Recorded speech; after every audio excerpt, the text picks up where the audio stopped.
voyez mes diapositives? Alors, nous allons passer à la deuxième présentation.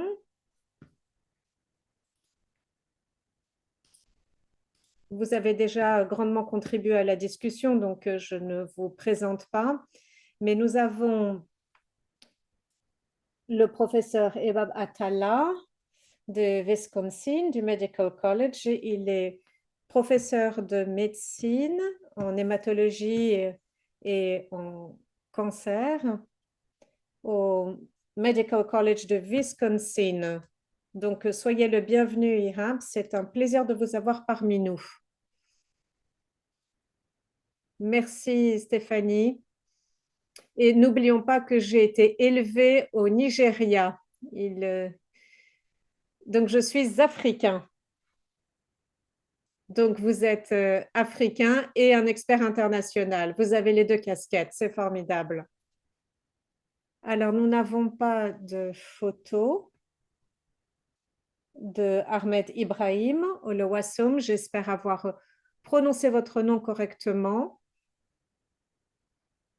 Vous vous êtes engagé à faire cette présentation à la toute dernière minute, donc nous n'avons pas de photo. Vous êtes de Nigeria, vous êtes un consultant en hématologie à l'Obafemi, à l'université, enfin au complexe universitaire du Nigeria. Le docteur Ibrahim est recommandé par ses collègues. C'est un éminent spécialiste et comme je l'ai dit, il a accepté de participer à notre panel à la toute dernière minute. Nous lui sommes très reconnaissants. Nous n'avons pas pu publier les diapositives. Donc, alors, je ne les ai pas partagées, mais vous les avez, vous, donc vous pouvez partager vos diapositives.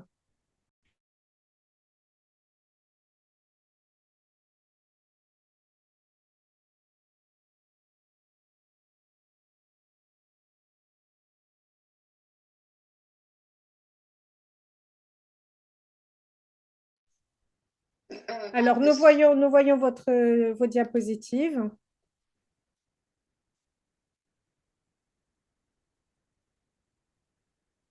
Parfait.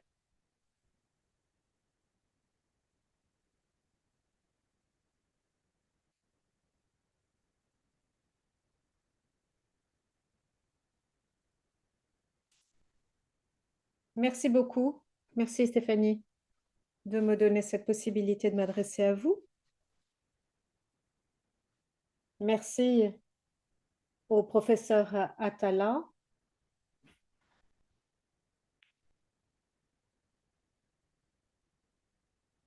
Donc, je vais faire un exposé sur la prise en charge de la LMC avec LNH.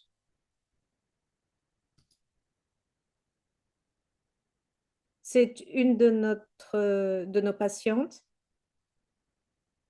avec une double pathologie. Depuis 2023, nous avons eu la possibilité d'effectuer plusieurs diagnostics.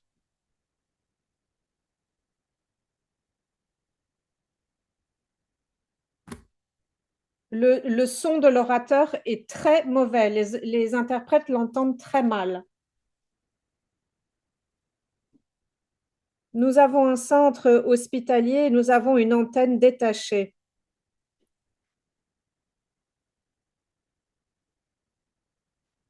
Donc, nous avons ici un cas que nous souhaiterions partager avec vous. Excusez-moi, je vous interromps parce que je ne suis pas sûre que les diapositives fonctionnent. Est-ce que vous pouvez les passer? Désolée, je vous ai interrompu. Allez-y.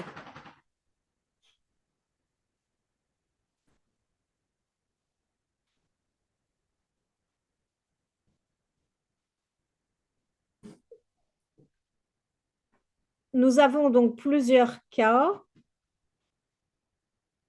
et nous avons choisi des cas qui sont présentés à nous l'an dernier. Ici, nous avons une patiente âgée de 30 ans, une jeune femme. Elle a été référencée il y a 7 ans par le médecin de médecine générale. Elle souffrait de gonflement de l'aine, elle avait différents problèmes, une distension abdominale progressive et une perte inexpliquée de poids. On observait également une réduction de 12 kilos dans son poids en l'espace d'un mois. Elle avait un historique de fatigabilité progressive qui est devenu grave dans les 2 semaines qui ont précédé cette présentation. À l'examen, elle présentait plusieurs ganglions lymphatiques cervicaux et inguinobilatéraux palpables. Les ganglions étaient fermes, non emmêlés, non sensibles, et le plus grand se trouvait dans la partie centrale droite du cou et mesurait 4 cm sur 4. Nous avons vu également une hépatomégalie palpable non sensible sous le rebord costal droit. Donc, vous voyez une tomodensiterie axiale en série avec contraste qui montre un foie hypertrophié dans le sens crânio-caudal, mais avec contour régulier et densité parenchymatose homogène. Et ce que vous voyez ici, c'est un hémogramme avec les chiffres que vous voyez à l'écran et les leucocytes. Et vous voyez que le frottis sanguin périphérique et la ponction médulaire ont révélé des caractéristiques de phase chronique de la LMC.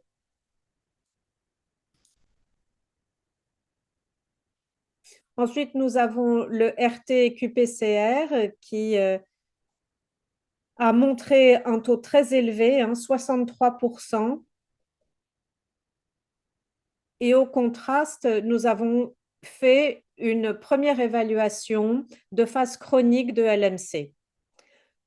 Après évaluation, on s'est rendu compte qu'il fallait faire une biopsie excisionnelle du ganglion lymphatique cervical gauche et la coloration à l'hématoxyline et à l'érosine des ganglions lymphatiques révèle des caractéristiques compatibles avec un lymphome non hodgkinien.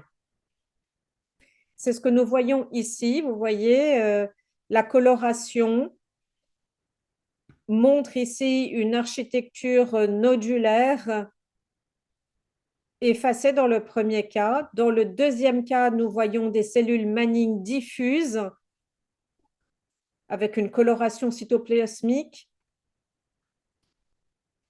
Nous avons fait un diagnostic final du BCR qui a montré une phase chronique positive de la LMC avec l'existence de cellules bêta non hodgkiniennes. Donc, nous avons procédé à un EUTOS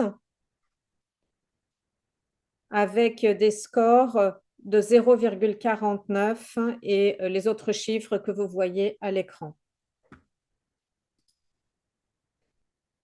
La patiente a été correctement conseillée sur la nature des différentes maladies, sur la rareté de ce cas avec ces deux maladies coexistantes. On lui a présenté la thérapeutique proposée et le pronostic. Il y a eu l'option de la greffe de cellules souches hématopoïétiques avec une cure potentielle des deux maladies. Tout a été expliqué à la patiente. Il y a la question de la non-disponibilité d'équipements en HSTC et le coût également.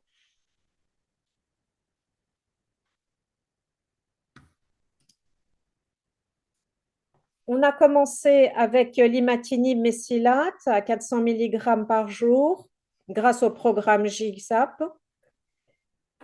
Et on a vu qu'il y avait un cycle répété 6 fois, combiné avec une chimiothérapie pour le LNH.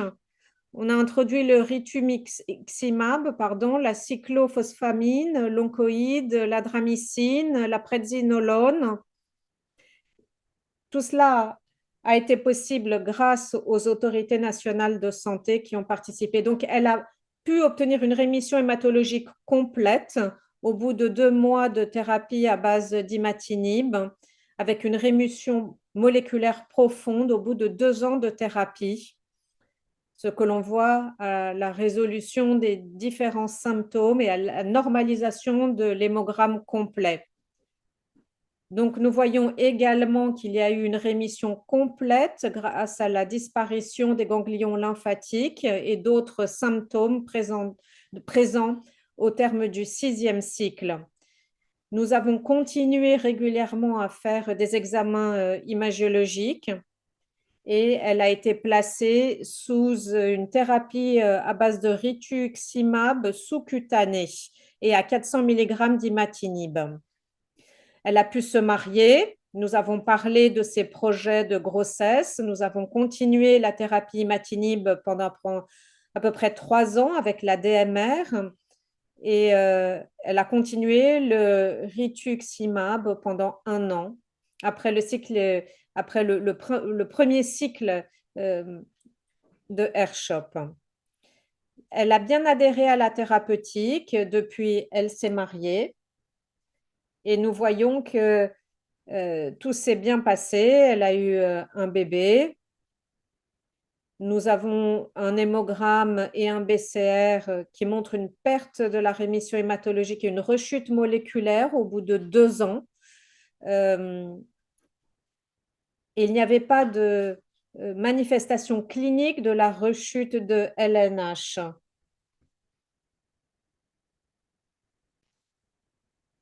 Alors, après évaluation, je pense vraiment qu'il était difficile de prévoir cette rechute. Le problème, c'est qu'on ne pouvait pas aller plus loin en raison des moyens limités. La patiente a été conseillée sur les différentes étapes de la maladie et la nécessité de reprendre le ITK immédiatement et le risque de l'allaitement. Donc, elle a choisi l'alimentation au biberon et a repris un traitement d'imatinib mesylate à 400 mg quotidien. Et fort heureusement, on a pu obtenir une amélioration avec une rémission hématologique complète au bout d'1 mois d'imatinib.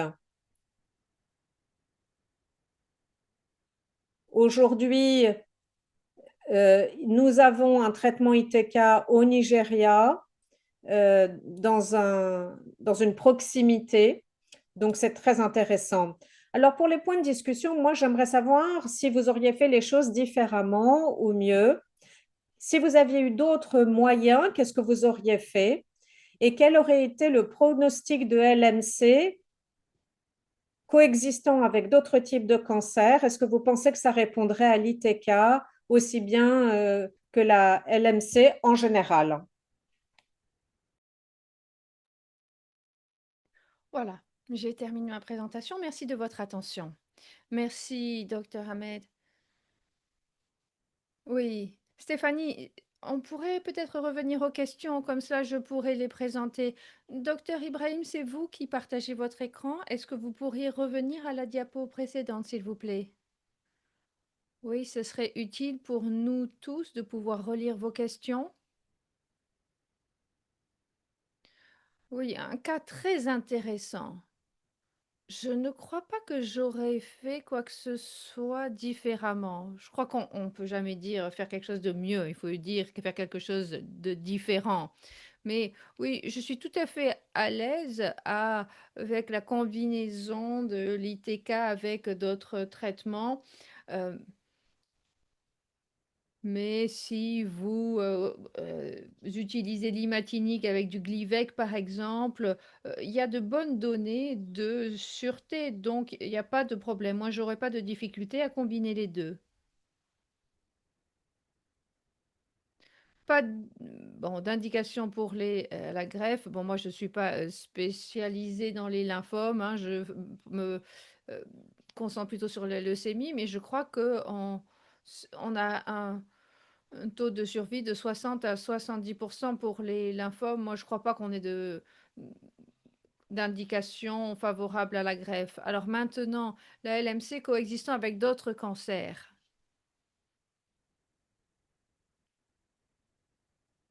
Oui, il faudrait pas perdre tout l'argent dans un seul traitement.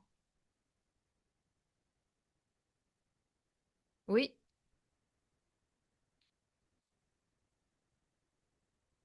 alors, il n'y a que peu de données sur la LMC qui coexiste avec d'autres cancers ou quelqu'un qui a un cancer et qui est sous traitement et qui voit apparaître une LMC ensuite. Je vais d'abord commencer par ceux qui ont un cancer et qui ensuite développent une LMC. En théorie, et Marie, corrigez-moi si je me trompe, la une LMC secondaire n'est pas vraiment, connue à part, à Hiroshima et Nagasaki où 15 ans plus tard, il y a une, petite augmentation de LMC. Mais la LMC, c'est, souvent un cancer qui apparaît après un traitement de cancer du poumon, cancer du sang et cetera. Donc il y a, une petite série de 7 patients, ça fait pas beaucoup de monde, qui ont développé une, LMC après un traitement et ils n'ont pas très bien réagi à l'imatinib. C'est mieux passé avec un ITK de deuxième génération. Mais si on a chimio et radio, et ensuite on peut récupérer une LMC. Là, l'historique est différent. Si on a la LMC et un lymphome qui apparaissent en même temps, là, je ne m'attendrai pas à un pronostic différent de ce que l'on a pour une LMC. Alors, quelle est la prévalence de la LMC coexistant avec d'autres types de cancers? Je n'ai pas la réponse à cela. On a un registre, on récupère des données à l'heure actuelle qui inclurait des patients souffrant de LMC. On va voir ensuite s'il y a un autre cancer qui s'est développé avant ou après la LMC, mais pour l'instant, on n'a pas les données. On ne pense pas de toute façon que la LMC augmente le risque d'avoir d'autres cancers. Et pour le reste, oui, pas de problème pour le TFR. Je n'aurais pas de difficulté à utiliser le TFR. Notamment parce qu'il continue l'autre traitement pour l'autre cancer. Donc là, je n'aurais aucune hésitation à avoir le TFR pour ces patients-là. Docteur Copeland, je ne sais pas si vous voulez ajouter quelque chose. Oui, docteur Copeland ou d'autres experts. Oui, c'est vrai qu'on a beaucoup d'experts. Oui, quelques remarques tout d'abord sur la coexistence ou la révélation. Je l'ai vu pour des patients qui ont eu un cancer du sein ou un lymphome, 10 ou 15 ans plus tard, ils voient apparaître une LMC qui est probablement liée à la radiothérapie. Pour ce qui est de la prévalence de la LMC qui coexisterait avec d'autres cancers, bon, c'est peut-être spécifique pour notre population. Il y a un fort taux de cancer dans la population. Donc, une personne sur deux dans notre pays aura un cancer à un moment donné dans sa vie. Donc, dans notre population, c'est ce qui se passe. Dans votre population, peut-être différent. Les ITK se retrouvent à vie et on aura probablement la moitié de ces patients qui vont avoir un deuxième cancer. Donc le taux de coexistence va être assez élevé. Mais normalement, on essaie de traiter l'autre type de cancer comme on le ferait d'habitude. Ça, c'est mon avis. Mais on voit beaucoup de gens qui voient apparaître un deuxième cancer, notamment une LMC suite à une radiothérapie, parce qu'il y a aussi d'autres facteurs de risque. Donc voilà ce que je peux dire ici. Mais en tout cas, oui, TFR si c'est possible. Oui, tout à fait.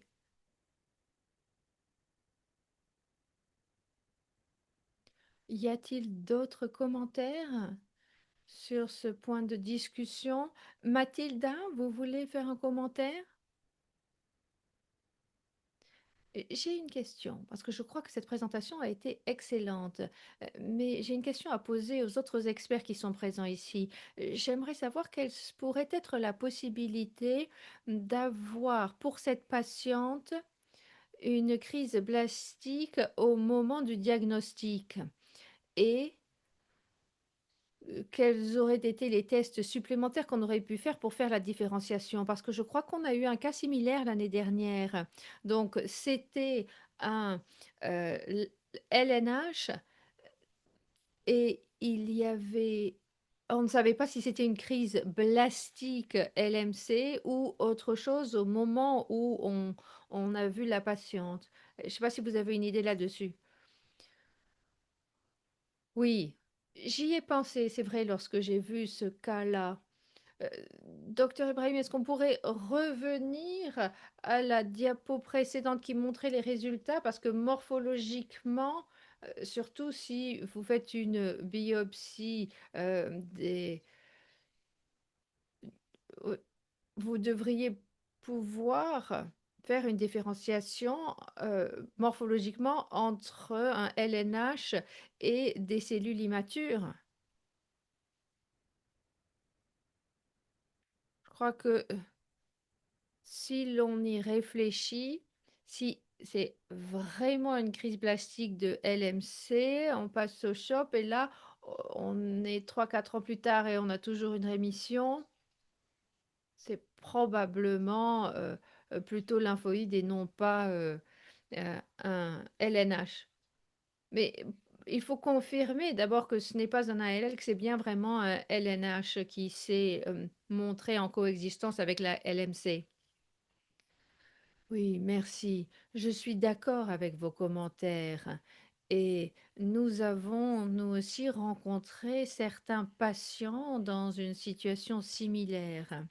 Et je suis d'accord pour dire que la chose la plus importante pour le médecin traitant est de faire en sorte que l'histologie est bien vérifiée et envoyée pour un deuxième avis pour vérifier s'il s'agit pas d'un lymphome blastique. Et j'ai eu aussi un patient avec cette crise blastique lymphoïde. Et là, à ce moment-là, je ne crois pas que le résultat serait le même parce que ces patients ne s'en sortent pas très bien. Au début, on pense qu'ils vont bien s'en sortir, mais ensuite, on a une période de temps, où on passe à la transition vers une greffe et là, la maladie revient très fortement.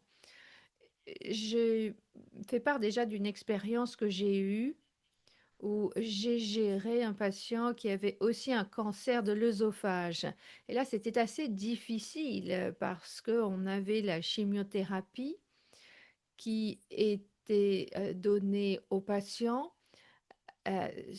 et donc la patiente était vraiment cytopénique et malheureusement pour cette patiente, on avait pensé qu'elle avait peut-être une anomalie, médulaire sous-jacente parce qu'elle avait un problème de thyroïde, elle avait, je crois, un problème ovarien et elle venait d'être diagnostiquée avec une LMC et une dysphagie progressive et puis le diagnostic de cancer de l'œsophage. Malheureusement, elle a succombé aux complications, heu, avec une infection neutropénique dans le contexte d'une rechute, mais le problème à ce moment-là était essentiellement de trouver l'équilibre au niveau des cytopénies. Là, j'ai commencé à réfléchir à l'expérience des autres experts et des collègues d'autres pays, notamment d'autres pays africains. Parce que l'un des défis que l'on a à relever, même s'il n'y a pas de double cancer, il y a la cytopénie qui, dans certains patients, tolèrent tout à fait la chimio, d'autres non, pas du tout, il faut réduire les doses et là, dans ce cas-là, on avait un patient, pour laquelle on a dû, attendre avant de ou faire une pause de l'imatinib à cause, de la cytopénie. Et puis on j'ai eu un cas d'un collègue avec cancer du sein et LMC. Bon, sa patiente s'en est bien sortie, on a, continué le traitement pour le cancer du sein avec, chimiothérapie et maintenant elle poursuit en entretien avec des ITK. Donc voilà les cas que je peux vous présenter ici en commentaire. Merci.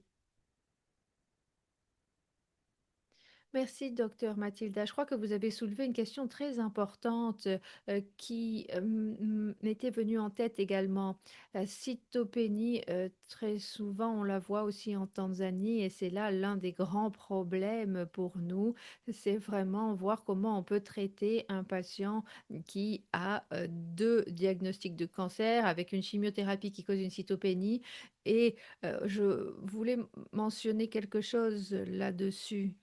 Peut-être que vous avez une idée? Oui, bon, cela dépend de la réactivité du patient. Il faut voir aussi d'abord l'histoire naturelle de la LMC en phase chronique qui est de 5 ans. Mais pour un cancer de l'œsophage, il y a des problèmes pour avaler, il y a des cytopénies, etc. Donc là, moi, je préférerais attendre. Je dis aux responsables aux oncologues pour l'œsophage, écoutez, à vous de jouer, et puis moi, j'interviendrai plus tard. À vous de commencer, parce que là, il y a trop de choses. L'historique naturel de la LMC, c'est très loin. Le cancer de l'œsophage, c'est terrible, vraiment. Donc là, je dirais qu'il faudrait peut-être attendre avant de passer au traitement. Pour la question de la cytopénie, n- on parle beaucoup de cela dans nos réunions, et c'est peut-être à cela que vous faites référence. On a des patients qui commencent uniquement sur ITK, et puis on les passe d'un ITK à un autre, et la cytopénie persiste. Je viens d'avoir une patiente de 76 ans pour une greffe parce qu'elle ne pouvait pas tolérer les ITK parce que les globules blancs chutaient de 15 à 20, c'était terrible. Il n'y avait pas d'explication évidente de la cause. Et là, j'ai regardé toutes les études qui ont été faites sur des patients qui passent d'un ITK à l'autre et il y a un effet adverse d'intolérance croisée, c'est la cytopénie. La cytopénie se retrouvait partout. Bon, la nausée, si on passe de l'imatinib à autre chose, bon, ça peut s'améliorer, mais là, rien n'a changé au niveau de la cytopénie et des ITK. Je ne sais pas si vous avez d'autres expériences. Oui, oui, nous venons d'analyser euh, euh, notre groupe de patients sur les ITK et on a eu non seulement une cytopénie persistante, mais aggravée lorsqu'on est passé de l'imatinib à un autre ITK. Et on le voit dans 90% des cas, le patient ne s'améliore pas. La cytopénie persiste avec d'autres ITK. Et en général, ce sont ceux qui ont de très piètres pronostics. Notre idée, c'est que comme ces patients arrivent tardivement, notre théorie, c'est que ils ont déjà des cellules souches en déplétion lorsqu'ils arrivent. Donc la cytopénie, au niveau des ITK, c'est plus une question d'efficacité plutôt que de toxicité parce qu'après, heu on n'a pas la possibilité de repeupler la moelle osseuse. Donc, lorsqu'on regarde la cytopénie, on a vu souvent que c'était des cas de patients qui étaient à haut risque en phase chronique. C'est un point très, très important parce que la cytopénie, surtout les 3 premiers mois, surtout pour les patients comme ceux que vous avez présentés avec une charge maladive importante, effectivement, la cytopénie doit être contrôlée les 3 premiers mois. Vous avez commencé avec l'imatinib et en général, je continue et je répète la ponction lombaire au bout d'un mois. Mais sinon, on insiste vraiment beaucoup. Autre point dont vous devez être conscient, ce sont les études qui ont été menées et je me demande si certains de ces patients, pas ceux qui ont la charge la plus forte, mais si vous avez fait des ajustements de dose et si ça fonctionnait. Disons, au bout de 2 mois, est-ce que vous avez fait des ajustements et est-ce que ça fonctionnait? Mathilda.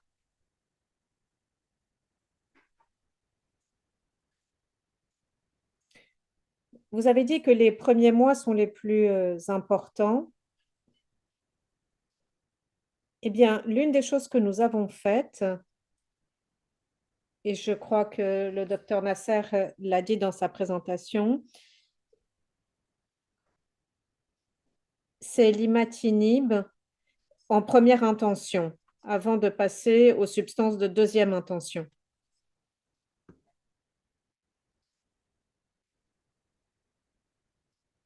La difficulté étant que nous ne pouvons pas faire les tests de mutation. Mais si un patient s'en sort assez bien pendant plus de 6 mois et qu'il n'y a qu'une neutropénie faible et qu'il y a un rapport de globules blancs de 3 à 1, on peut réduire à 3 comprimés. J'ai eu ce cas cette année. C'est un patient que l'on revoit tous les 3 mois, mais ce n'est pas un patient typique.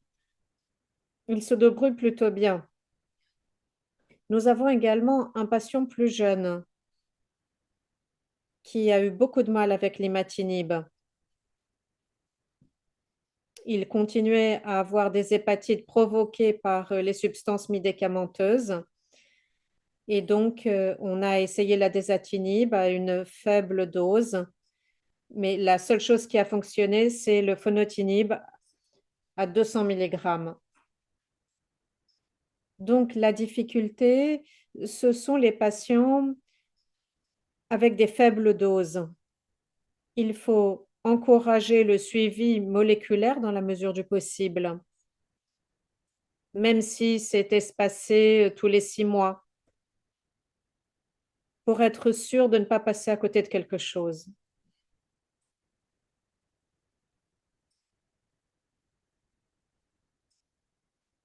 Il ne faut pas qu'ils perdent leur réponse.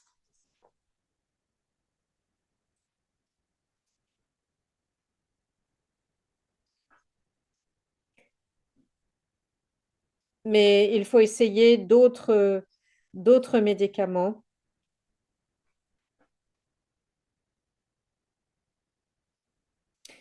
Donc, c'est ce que je disais, on essaye de faire plusieurs médicaments, mais toujours avec un suivi cellulaire et des ponctions lombaires.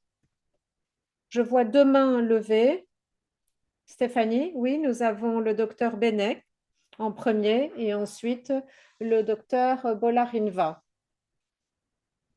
Et je vois également que Mary a levé la main. Donc, docteur Benek, je vous en prie, vous pouvez brancher votre caméra et vous adresser à l'audience. Soyez la bienvenue. Merci. Oui, la cytopénie est toujours très difficile à gérer.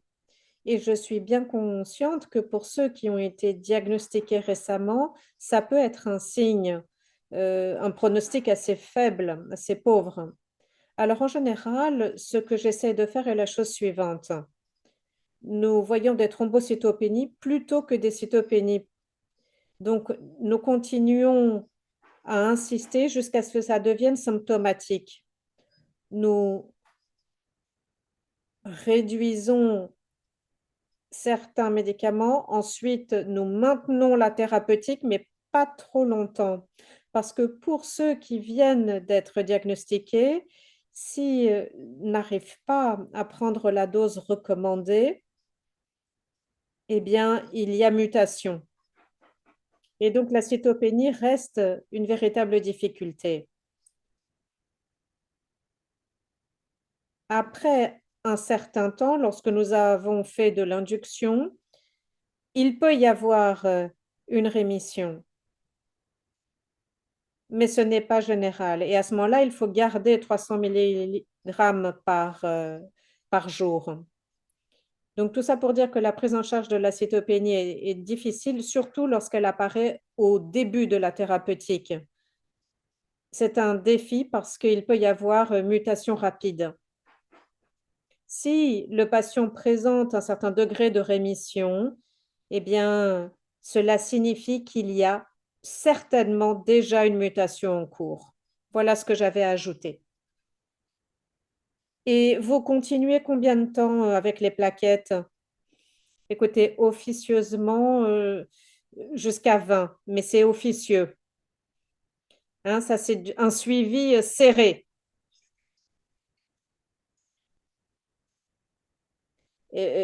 en asymptomatique. Mais voilà, ça, c'est officieux, hein. Je suis d'accord avec vous. Merci. Nous donnons la parole maintenant à Raman Bolariwa. Je vous en prie.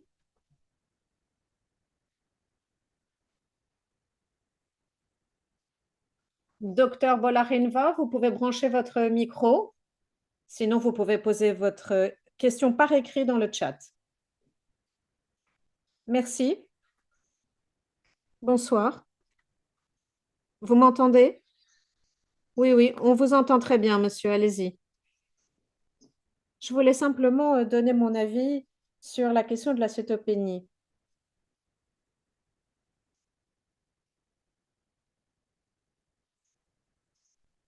Et la question de l'hématologie, puisque c'est ma spécialité. Nous voyons beaucoup de patients avec une cétopénie au début de la thérapeutique. Il faut augmenter les doses en fonction de l'ITK. Nous utilisons également les TDM, donc une thérapeutique surveillée qui propose une option intéressante pour les patients.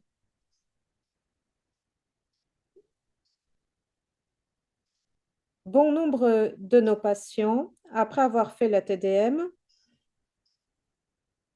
présentent une amélioration de leur état avec l'imatinib. Je me souviens de 3 ou 4 patients qui sont sur 300 mg et qui vont bien, qui acceptent bien et qui présentent une rémission moléculaire. Donc, c'est quelque chose que nous essayons de répéter sur d'autres patients. Donc, 300 mg avec des TDM pour vérifier le niveau des substances acceptables. Et c'est très utile de procéder ainsi lorsque nous commençons la thérapeutique. Lorsqu'il y a une imatinib très élevée et qu'il y a une rémission, c'est en général un signe de cétopénie. Donc, il faut faire attention. On ne peut pas toujours baisser l'imotinib au niveau recommandé. Il faut voir si nous n'allons pas induire une cétopénie. C'est pourquoi nous travaillons toujours en coopération avec les pharmacologues. En général, nous référençons le patient en pharmacologie pour bien définir la dose adaptée. Donc, c'est très utile en tout cas. Voilà, je voulais partager ce point de vue. C'est une façon de traiter ou en tout cas de prendre en charge la cétopénie.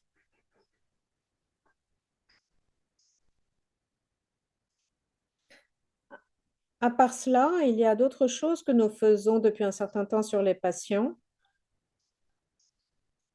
Le changement des ITK, par exemple.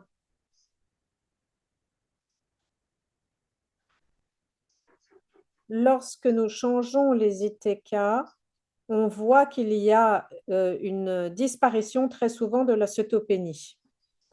Merci. Ça, c'est une perspective très intéressante. Moi, je fais le TDM depuis peu de temps, c'est très rare. Et je vois des effets secondaires très importants comme la cétopénie ou d'autres. Et c'est pourquoi j'y recours assez peu, en fait. Merci.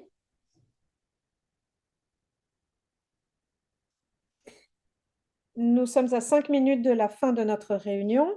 Je vérifie rapidement s'il y a des questions dans le chat. Il n'y en a pas. Donc, je me tourne vers notre panel d'experts pour savoir si vous avez des derniers commentaires à faire, des dernières questions que vous souhaiteriez aborder avant que nous terminions la séance. Je crois que c'est une discussion très intéressante.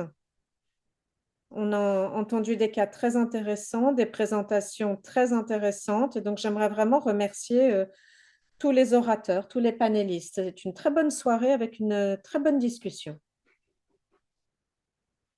Absolument, je suis tout à fait d'accord et je voulais dire également au docteur Aslam que si vous mettez 10 experts états-uniens sur la LMC, vous aurez 10 opinions différentes. Clairement, la prise en charge n'est pas normalisée. On ne sait pas si on doit faire une chimiothérapie, plusieurs chimiothérapies, quel type de chimiothérapie. D'ailleurs, le docteur Copeland a écrit un article bien connue. C'est une spécialiste, mais pour le reste, il faut quand même se rendre à l'évidence que l'état des connaissances est assez maigre. Mais tout cet échange a été très, très intéressant pour la prise de décision. Donc, un échange d'informations précieux. Merci. Merci beaucoup. Et effectivement, c'est une bonne façon de terminer parce que cela euh, nous conduit à insister sur la beauté et l'intérêt de ces échanges. On voit que les régions ne réagissent pas de la même façon, mettent en place des thérapeutiques différentes. Alors, il y a une toute dernière question. Enfin, c'est l'occasion de poser une toute dernière question.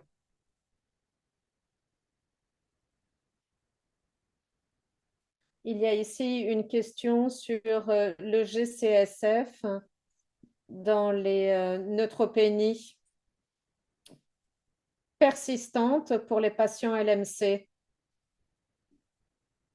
et l'utilisation du thrombopaque. Maria, tu veux y répondre? Oui, absolument. Nous utilisons le GCSF à court terme pour les neutropénies, mais pour le long terme, il faudrait sans doute passer à autre chose, mais peut-être les ITK et envisager une greffe. Nous avons très peu de cas. Nous utilisons très peu cette situation pour les patients LMC. Ça a été utilisé pour les patients qui ont fait une chimio parce qu'ils avaient d'autres types de cancers. Et nous avons une certaine cohorte de patients qui l'utilisent, mais pas des patients qui sont sous GCSF sur le long terme. Oui, une question subsidiaire, si vous me le permettez, docteur Copeland. Je sais qu'on n'a plus beaucoup de temps, mais neutropénie, à 3 mois, on a commencé les ITK et là, d'autres experts ont dit qu'en cas de neutropénie, c'est un signe de transformation. Est-ce que vous pouvez faire un commentaire sur l'aspect moelle et osseuse ici, avec les différents facteurs, lorsqu'il y a crainte de transformation? Je ferai un film hématologique pour voir s'il y a des blasts. Et puis à ce moment-là, je passerai ensuite à la moelle osseuse, mais le GCSF va pas provoquer la transformation, mais on va pouvoir intervenir plus rapidement. Non, on ferait un film hématologique parce qu'on a eu des patients qui avaient eu le GCSF qui n'ont pas bien réagi et la neutropénie s'aggravait d'ailleurs. Merci. Merci. Je voudrais remercier la Fondation internationale de la LMC. Je suis désolée de vous avoir rejoint un peu tard, mais en tout cas, merci beaucoup de vos efforts continus qui permettent de regrouper des experts de différentes régions et et merci d'avoir coordonné les réunions avec des experts internationaux. En tout cas, merci beaucoup. Merci beaucoup à l'ICMLF qui garde espoir et qui garde la régularité de ces réunions parce que ces séances sont toujours intéressantes, on apprend toujours beaucoup et puis après on apprend aussi qu'on n'est pas les seuls à se taper la tête contre les murs, parfois ne pas savoir ce que l'on doit faire. Donc, formidable. Merci beaucoup, de ces paroles très, cordiales. C'est à moi maintenant de vous remercier tous au nom de, l'ICMLF, notamment au docteur Nasser et au docteur Ibrahim de nous avoir présenté des cas intéressants et des questions intéressantes aussi. Merci à la professeure Copeland et au docteur Atala au docteur, Mathilda Roncondi, des 2 experts internationaux, un expert africaine et puis le docteur Atala qui était un peu des 2. Donc merci d'avoir contribué, d'avoir apporté votre expertise à la discussion. Ça a été vraiment très intéressant. Alors, s'il y a des questions supplémentaires, n'hésitez pas à nous contacter à l'ICMLF. C'est info@icmlfondation.com et on pourra envoyer vos questions aux experts. S'il y en a en plus. Merci à tous et avant de terminer, j'aurai, 2 diapos supplémentaires à vous montrer pour annoncer les, 2 webinaires qui nous attendent. Voilà, j'espère que vous voyez cette diapo. Alors le prochain groupe de discussion africain sera tiendra le mercredi 15 octobre.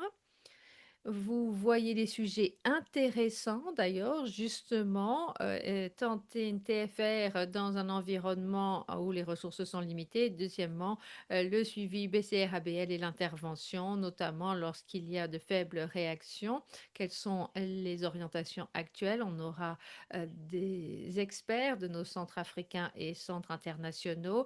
Et la troisième séance se tiendra, elle, le mercredi 12 novembre avec la LMC et les grossesses dans des environnements où les ressources sont limitées et les défis supplémentaires qui sont liés au respect du traitement. J'espère qu'on vous y reverra. Merci à vous tous, merci aux experts du panel, merci à vous tous de vos contributions et de votre participation. Merci beaucoup, au revoir.